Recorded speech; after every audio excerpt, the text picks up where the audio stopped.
रामायण के विशाल महाकाव्य में कई कहानियां हैं, लेकिन भरत की कहानी धर्म और त्याग का एक ऐसा अध्याय है जो दिल को छू जाता है।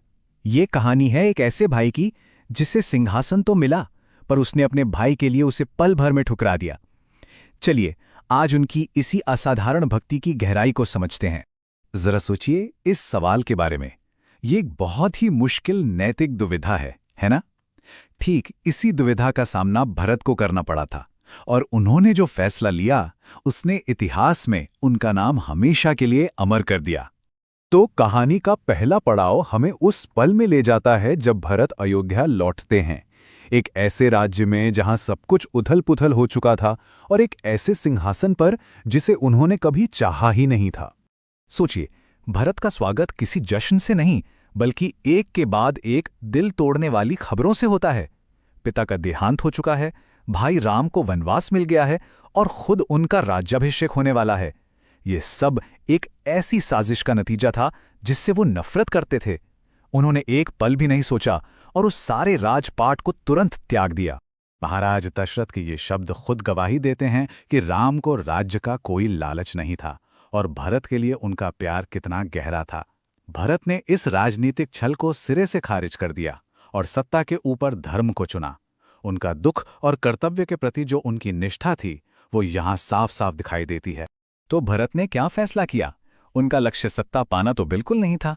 उनका सिर्फ एक ही मकसद था, किसी भी तरह अपने प्यारे भाई से दोबारा मिलना। उनका संकल्प एकदम साफ और मजबूत था। उन्हें अयोध्या का सिंहासन नहीं चाहिए, उन्हें अपने भाई राम चाहिए। बस इसी एक लक्ष्य के साथ उन्होंने सब कुछ छोड़कर जंगल की ओर अपनी यात्रा शुरू कर दी। इन दोनों भाइयों के बीच का रिश्ता इतना गहरा था कि खुद श्री राम को भी भरत के निस्वार्थ स्वभाव पर पूरा भरोसा था। वो जानते थे कि राज्य का घमंड, सत्ता का नशा उनके भाई को छू भी नहीं सकता। ठीक वैसे ही जैसे दूध के सागर को छाछ की एक बूंद खट्टा नहीं कर सकती। तो देखिए, भारत का चुनाव दो रास्तों के बीच था। एक तरफ थी शक्ति और सिंहासन का आकर्षण, और दूसरी तरफ था त्याग और सेवा का महान रास्ता। उन्होंने जो रास्ता चुना वो उनके महान चरित्र को दिखाता है। चलिए, अब भरत की उस मुश्किल यात्रा पर एक नजर डालते हैं।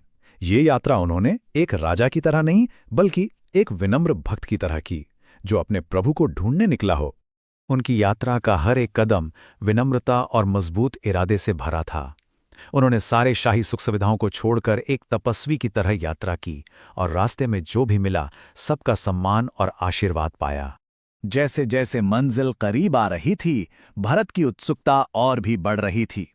जब केवट उन्हें उस खूबसूरत जंगल के बारे में बताते हैं जहां राम, सीता और लक्ष्मण रह रहे हैं, तो ये सुनकर भरत का दिल प्यार और भक्ति से भर जाता है। ये यात्रा सिर्फ शारीरिक नहीं थी, ये एक भावनात्मक यात्रा भी थी।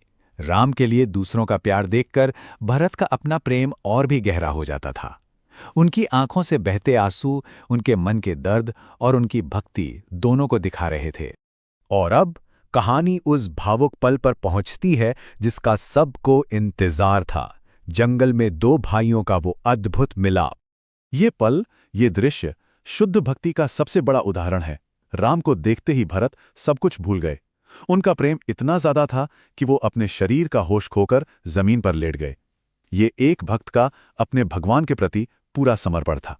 तुलसीदास जी यहाँ कहते हैं कि उस मिलन के प्रेम को शब्दों में बयान करना मुमकिन ही नहीं है।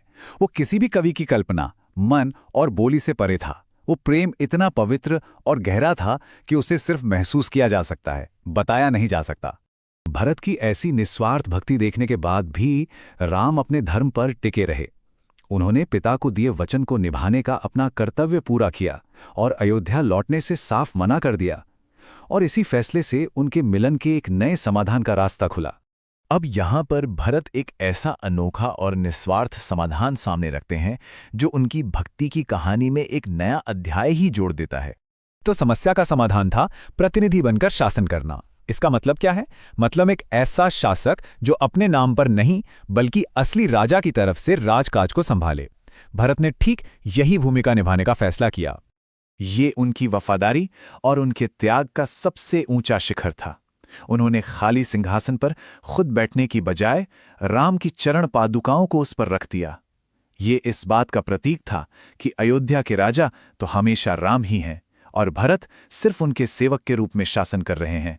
तो अगले 14 सालों तक भरत ने एक राजा की तरह नहीं बल्कि एक सच्चे तपस्वी और सेवक की तरह राज किया। वो राजमहल में नहीं बल्कि नंदीग्राम में रहे।